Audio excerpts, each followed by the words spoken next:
Rapaziada, bom dia. Vocês lembram dessa motinha de ontem aí?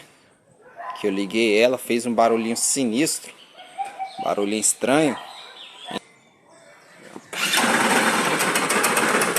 Ó, parece uma batedeira, mas tá funcionando. Isso aí. E eu falei com o cliente: você quer que eu olhe o que é esse barulho? Ele: exatamente, pode olhar pra mim. Bem, comecei aqui olhando se tava tudo certinho com a parte de cima. Pá, certo, beleza. Só que o barulho tava vindo do centro do motor. O que que eu fiz? Com a ajuda dessa máquina maravilhosa, tá? Chave de impacto aí. Olha aqui, ó. Olha o eixo aqui, ó. Dá pra vocês ouvirem? Ó. É isso mesmo, galera. Rolamento central está com defeito. Ó, com folga.